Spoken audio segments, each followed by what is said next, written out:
Namaskar, I am Shifali Maheshwari and you are watching Rhythm. From the icy heights of Ladakh to the dense forest of Arunachal, where every stone echoes the valiant tales of our soldiers, India's bold new initiative brings citizens closer to the front line of history. The land where warriors stood undeterred, where every battle shaped the course of our nation, is now opening its gate to travelers, patriots and history enthusiasts alike. In a revolutionary move, India has officially opened Demchok, a significant border point in Ladakh, to civilians as part of its battlefield tourism initiative. This decision is spearheaded by the Ministry of Defence, Ministry of Tourism and state governments, marks a significant step in not just promoting tourism but also honouring the sacrifices of India's armed forces. This comes after 4 years of a standoff with China, during which Indian troops held their ground with unwavering determination. Now, with disengagement complete at Demchok and Depsang plains, the Indian Army has resumed patrolling, ensuring security while allowing visitors to experience the spirit of resilience that defines these regions. But Demchok is just one of many locations opening up under this initiative. A total of 77 forward sites, including 21 in Arunachal Pradesh, 14 in Ladakh, 11 in Jammu and Kashmir and 7 in Sikkim, will be accessible for visitors. These include historically significant locations like Galwan Valley, Pangong Tso, Tawang and Balong, where India's brave soldiers have fought and defended the country's sovereignty.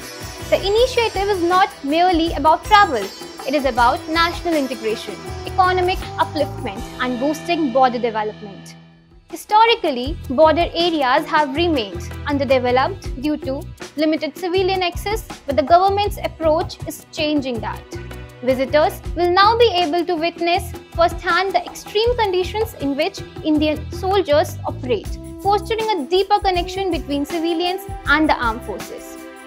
A single window clearance system has been introduced for necessary permissions, with the Indian Army coordinating safety measures and acclimatization protocols for high altitude visits.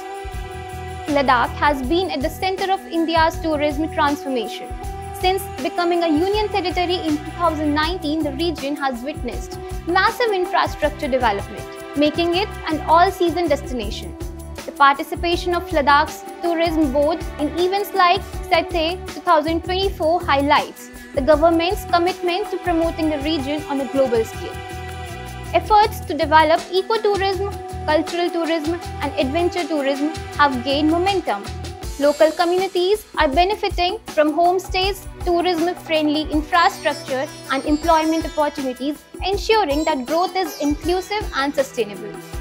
This initiative is not just one move, but part of a long-standing commitment by the Indian government to position India as a premier global tourism destination.